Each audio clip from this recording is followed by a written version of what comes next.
The Sith, a group most commonly associated with power, lust, greed, recklessness, betrayal, rage, hate, dread, and passion. The last one being what is perhaps their only redeeming quality. But what happens when a story forces us to observe the galaxy from their perspective? Salvete ab astris, my fellow lore masters, for today we are discussing that which is forbidden. Well, there are most certainly tales of the Sith that exist, a few being Knights of the Old Republic, Star Wars, The Old Republic, the Plagueis novel, the Bane comics. But the one thing that remains true in all of them is that they're always the bad guys. And they will always be seen that way throughout all of Star Wars. And truth be told, writers of various Star Wars stories have had more than their fair share of stabs at the Jedi Order, portraying them as dogmatic, closed-minded monks, a sentiment even seen in the Old Republic era with KOTOR. So, the Jedi are portrayed as morally gray, hypocritical, and outright evil at times. So, the Sith get the same treatment, right? As in, they are sometimes portrayed as the good guys. And as strange as that may sound, no, actually, they really aren't the good guys. The only good a Sith can really do is from within the Order itself, or by extension the Empire, never for the galaxy at large. And, well, this is for good reason. The Sith have no desire to help the weak. They have no desire to pity those they see as lesser. This is their philosophy, and to a point they are correct. Running around with laser swords and space magic does indeed make you superior to virtually everyone else in the galaxy. Put aside the other order of laser sword wielding space magicians, of course. Does that mean you should help those lesser than you? Of course not. Why waste your time on them? They are weak. Well, to be quite frank, I don't entirely agree with this sentiment either, and I'll get into why later. But first, let's ask the question, why? Why do the Sith hold the convictions they do? Well, that's an easy question. The dark side, duh. Through a lust for power, it corrupts them, altering their mind, twisting their beliefs. It consumes Yeah, no. Personally, I've never really been a fan of all that concept of the dark side. To me, the Sith were always a flawed group from a flawed perspective, as is the whole of Star Wars to a considerable degree. I mean, seriously, the Empire versus the Republic? Really, guys? Is that all the universe is to you?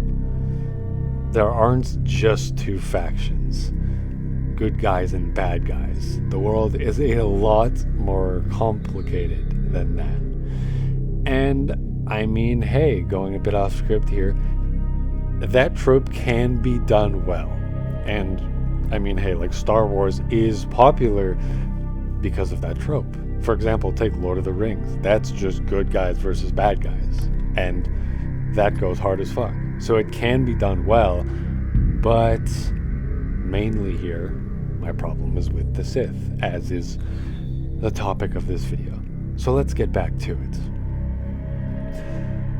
Let's review a few other factions we have in the galaxy. For example, we have the Mandalorians, the various criminal organizations of the galaxy, both of whom, by the way, are portrayed as morally gray at best. And beyond that, you have smaller factions of species, planets, or other miscellaneous organizations, such as the Intergalactic Banking Clan, which again is just sort of a neutral whatever faction. But none have ever reached the heights of the Empire or Republic. Not for a lasting while, at least. Why is the dark side evil? Like, is that it? The dark side is just evil? There's no other reason? In my opinion, the dark and the light are tools, nothing more. As the wise man says, it's the hand that wields, not the sword. The nature of the Sith is the nature of man. It goes as follows. Essentially, to dominate is to exist in nature. It is our will, our most inherent trait as sentient beings, as animals. It is a biological need, and no matter how much dogma the Jedi like to place on this truth, no matter how much they like to avoid it, or excuse it, or justify it, that is the truth. It doesn't matter. You cannot escape your instincts as an animal. And the Sith, they embrace these instincts. They live in a society that preaches morality through strength. Only through power can you achieve victory, and only through victory can you impose your will on the galaxy, for the good of yourself and others, or for the good of only yourself and to the ill of others. The choice is yours. So what does this mean? Does this mean that, according to the Republic and to the primary narrative perspective of Star Wars, that our biological instincts as sentient beings are inherently evil? Well, that doesn't seem right at all. It's just the way we are. We shouldn't be faulted for it. But the Sith Creed demands that the weak must remain subservient to the strong. That's how it is. From their perspective, from the Sith perspective, this is good. This is how things should be. This is righteous. For if the weak were to truly rule the world, all would be backwards. Stagnancy would be taught in schools, complacency, over-tolerance, inferior behavior, and weakness praised. Through years upon years of this reality, it would accumulate in a society too weak to even protect itself. This is what the Sith seek to prevent. This is what they strive to polarize. Strength and suffering are necessary to cultivate success. They do battle with each other, opponents whom they consider superior to all others, in an effort to strengthen themselves, so that only the strongest may emerge victorious, their morality seeing its full potential. But what happens when this morality is twisted, ignored, or misinterpreted, taken too far? Well, that results in self-destruction. When a lust for power and greed becomes chief in the Empire is when it turns its own swords on itself and collapses inwards, too weak, too preoccupied to even notice its enemies closing in from afar. It becomes the very thing it swore to destroy. Temperance must be taken. Yes, the strongest must emerge, but not to the point where a single man crowns himself king of the ashes. Rules must be asserted to prevent downfall, despite the circle of life being an inevitability of nature. And this is where we step into my take of Star Wars and the Sith, as I believe they should exist.